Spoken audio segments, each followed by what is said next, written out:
little bit about how you're dealing with it. Is it become an issue for you, and how did you deal with that?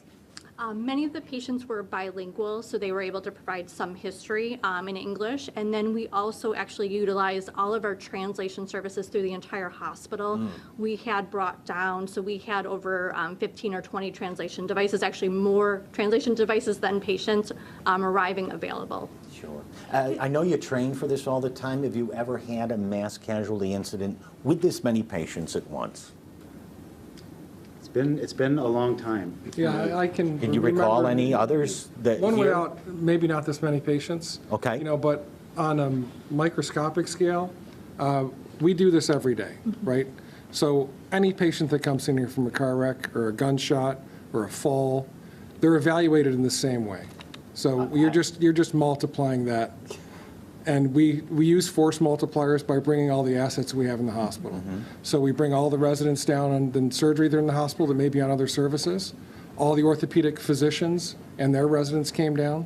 So you just magnify and multiply what you have in the hospital Good and to do the know. things that we do every day, just on a Good larger to know. scale. But the question was, have you ever had an incident with this many at once? I've been here 25 years, and, sorry. I've been here 25 years. This is, and as Peter had mentioned, I'm also a member of the Department of Emergency Medicine. This is probably the most trauma patients we've had from one incident in my career here in Buffalo. Over 25 years. Over 25 Can you years. talk about the doctors that went out in the field to the scene? So we have, or you go ahead and handle No, it. I can, 'cause it's from our department. So UB Emergency Medicine, we cover multiple different sites, including ECMC, but we're fortunate to have an EMS division, and that group works directly with our EMS staff, and they actually deployed themselves right onto the scene. So I believe we had 6 physicians from our group there helping with the triage of patients. So they're able to go directly to the bus, actually help the EMS crews decide how serious the patient's injuries are.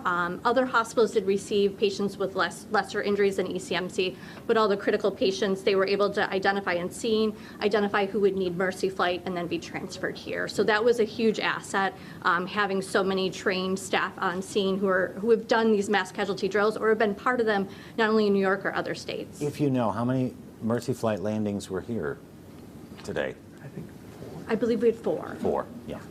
Just to clarify this first real quick, 24 patients came into ECMC.